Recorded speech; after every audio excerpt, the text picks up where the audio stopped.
Hello students, in the previous lecture we have studied about the potential evaluation due to the various charge distributions or system of charges. Now today we will discuss about a potential gradient. Now we have discussed two methods of determining the potential: directly from electric field intensity by means of all the line integral, or from the basic charge distribution itself by a volume integral. That is what you can evaluate the potential due to the one is what due to line integral, one more is due to volume integral, right? Now in practical problems, however, we rarely know E or P, right?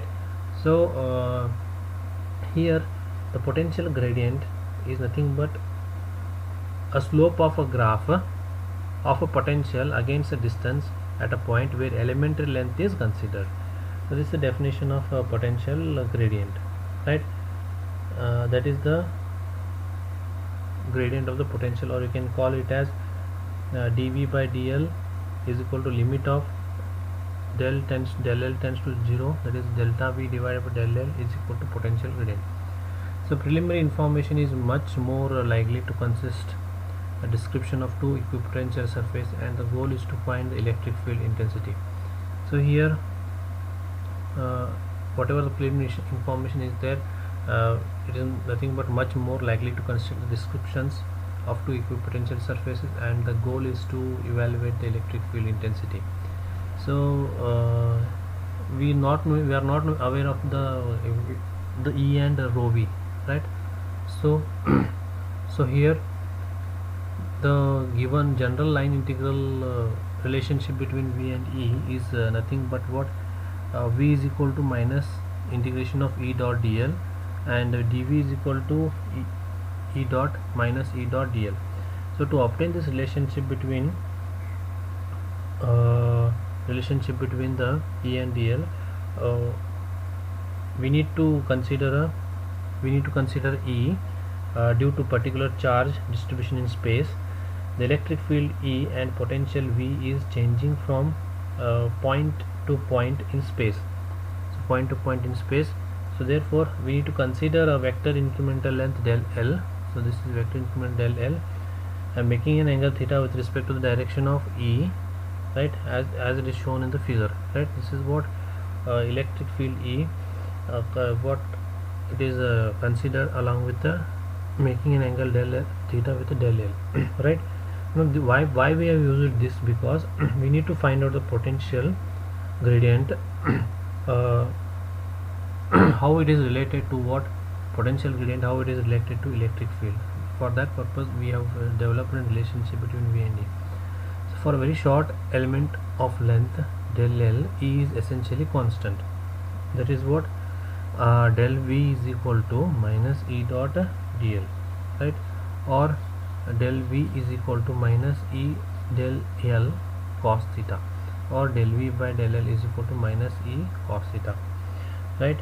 Now assuming a conservative field for a given reference and starting point, the result of integration is the function of the end point x, y, z. So we pass to the limit and obtain. So here you can assume that a field as a conservative field, and you can take one as a reference field and one as a starting point. As a result of integration is nothing but function of the end point only.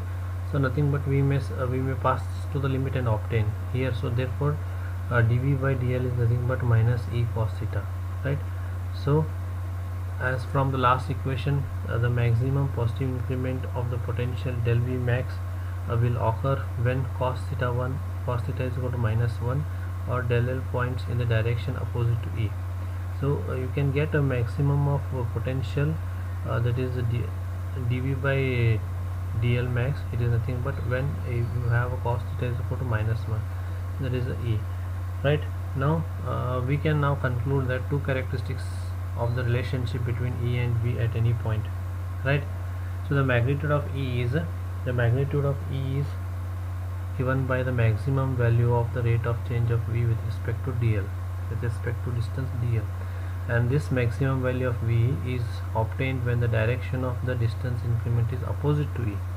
So two conclusion we can evaluate from this expression. Uh, that is what you can call this as a gradient, right? This is the maximum value of rate of change of potential with distance is called as a gradient of V, right? This is how we have evaluated the uh, value, right? Now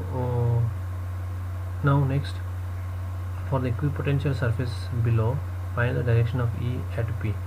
So here dV dl max is, that is theta, is nothing but, you can see here equipotential surfaces. These are some equipotential surfaces.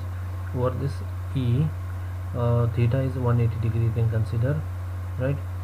Now since potential field is informative, is more likely to determine the first, so let us describe the direction of del L which leads to the maximum increase in the potential in terms of potential field. Means here we need to first we need this need of determine the potential field. So let us describe the value of del L in terms of potential field.